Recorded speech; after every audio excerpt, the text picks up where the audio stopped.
बीड येथील संतोष देशमुख हत्या प्रकरणाचा मुद्दा करून विरोधकांकडून सातत्याने सरकारवर आरोप केले जात आहेत आणि अशातच आता गुणरत्न सदावर्ते यांनी देखील बीड येथील हत्या प्रकरणावर भाष्य केले आहे। गुणरत्न सदावर्ते यांनी त्यांच्या वक्तव्यांमधून धनंजय मुंडे व वाल्मिक कराड यांची पाठराखण केली आहे। तर गुणरत्न सदावर्ते यांच्या सोबत बोलल्यानंतर धनंजय मुंडे समर्थकांनी जरांगें विरोधात बीड मध्ये अदखलपात्र गुन्हा नोंदवला आहे। त्यामुळे धनंजय मुंडे यांना गुणरत्न सदावर्ते यांचा आधार मिळालाय। तर विरोधकांच्या प्रश्नांना उत्तर देण्यासाठी महायुती सरकारला एक नवा चेहरा मिळाला आहे। दरम्यान गुणरत्न सदावर्ते हे नेहमी भाजपच्या मदतीला कसे काय धावून जातात? गुणरत्न सदावर्ते यांचा भाजपला छुपा पाठिंबा आहे का, असे प्रश्न निर्माण झाले आहेत आणि याच प्रश्नांची उत्तरे जाणून घेण्याचा प्रयत्न करूयात आजच्या या व्हिडिओमधून। नमस्कार, मी श्रेया आणि तुम्ही पाहताय महाराष्ट्र कट्टा।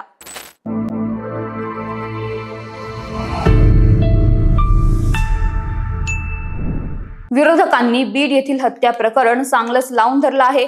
या प्रकरणामध्ये रोज नवीन खुलासे होत असून या सगळ्यावरून विरोधकांकडून आणि जरांगेंकडून सरकारला घेरण्याचा प्रयत्न केला जातोय, ज्यात धनंजय मुंडे एकटे पडले होते। मात्र आता विरोधकांच्या टीकेला उत्तर द्यायला आणि धनंजय मुंडे यांची पाठराखण करायला गुणरत्न सदावर्ते मैदानात उतरले आहेत।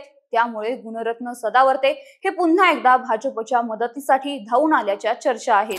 पण या चर्चा कशाच्या आधारावर चालू आहेत? गुणरत्न सदावर्ते भाजपची मदत करतात असं का म्हटलं जातं हे पाहणं देखील महत्त्वाचं आहे। महाविकास आघाडी सरकारच्या काळात एसटी कर्मचाऱ्यांनी एसटी महामंडळाचे राज्य शासनात विलीनीकरण व्हावे यासाठी संप पुकारला होता। तर एसटी कर्मचाऱ्यांनी पुकारलेला हा संप महाविकास आघाडी सरकारची मोठी डोकेदुखी झाला होता। एसटी कर्मचाऱ्यांनी पुकारलेल्या या संपाची केस न्यायालयात चालू होती व हायकोर्टात एसटी कर्मचाऱ्यांच्या वतीने गुणरत्न सदावर्ते ही केस लढत होते। तर गुणरत्न सदावर्ते महाविकास आघाडी सरकारला त्रास द्यायला म्हणून ही केस लढत आहेत असे आरोप तेव्हा होत होते।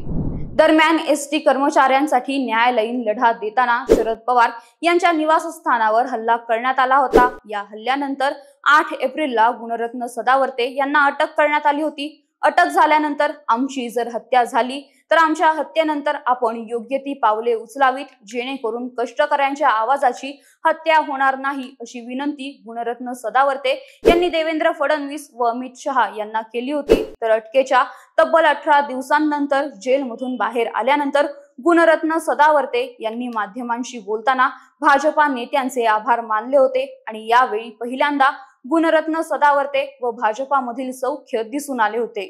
शरद पवारांच्या घराबाहेर गुणरत्न सदावर्ते यांनी केलेल्या आंदोलनानंतर महाविकास आघाडीच्या अनेक नेत्यांनी त्यांच्यावर टीका केली होती। संजय राऊत यांच्या समवेत महाविकास आघाडीच्या नेत्यांनी गुणरत्न सदावर्ते भाजपासाठी काम करत असल्याचा आरोप त्यांच्यावर केला होता। तर गुणरत्न सदावर्ते यांच्यावर टीका करताना गुणरत्न सदावर्ते हा भाजपने पोसलेला गुंड आहे असं म्हणत त्यांच्यावर थेट हल्ला केला होता।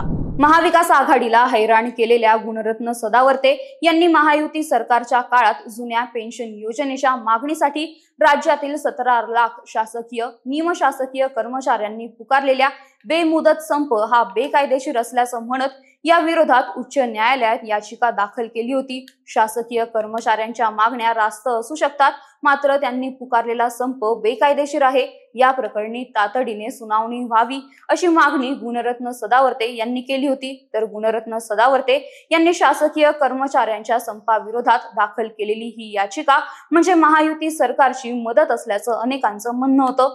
जुन्या पेन्शन योजनेच्या मागणीसाठी कर्मचारी संपावर गेल्याने अनेक शासकीय कामे रखडली होती। त्यामुळे महायुती सरकार विरोधात वातावरण निर्माण व्हायला सुरुवात झाली होती आणि अशातच कर्मचाऱ्यांच्या संपाविरोधात गुणरत्न सदावर्ते यांनी याचिका दाखल करत महायुती सरकारला किंबहुना भाजपला तेव्हा मदत केली होती असं अनेक जण सांगतात। 2018ला मराठा आरक्षणाविरोधात याचिका दाखल करणाऱ्या गुणरत्न सदावर्ते यांनी मागील महायुती सरकारच्या काळात मराठा आरक्षणाचा मुद्दा समोर ठेवून आंदोलन करणाऱ्या मनोज जरांगे पाटलांना देखील कडाडून विरोध केला होता। त्यांच्यावर वेळोवेळी टीका केली होती आणि यातूनही गुणरत्न सदावर्ते यांनी एक प्रकारे महायुती सरकारची मदत केली होती असं अनेकांचं म्हणणं आहे।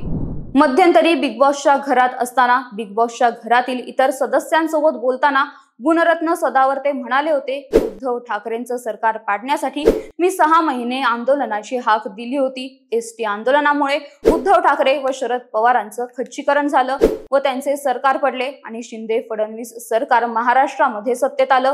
गुणरत्न सदावर्तेंनी बिग बॉसच्या घरात केलेल्या या वक्तव्यामुळे गुणरत्न सदावर्ते खरंच भाजपासाठी काम करतात का, अशा चर्चा पुन्हा एकदा सुरू झाल्या होत्या. तर सध्या चालू असलेलं संतोष देशमुख हत्या प्रकरण आपल्या आवाक्याबाहेर जाताना दिसताच भाजपने पुन्हा एकदा या सगळ्यातून वाचण्यासाठी गुणरत्न सदावर्ते यांना मदतीला बोलावलं आहे आणि म्हणूनच गुणरत्न सदावर्ते हे वाल्मिक कराड व धनंजय मुंडे यांची पाठराखण करत आहेत, अशा चर्चा सध्या जोर धरत आहेत. तर यावर तुमचे मत काय? तुमच्या मते खरंच गुणरत्न सदावर्ते भाजपला मदत करतात का, ते आम्हाला कमेंट करून नक्की सांगा. आणि या व्हिडिओला लाईक, शेअर आणि महाराष्ट्र कट्टा या आमच्या YouTube चॅनलला सबस्क्राईब करायला विसरू नका. धन्यवाद.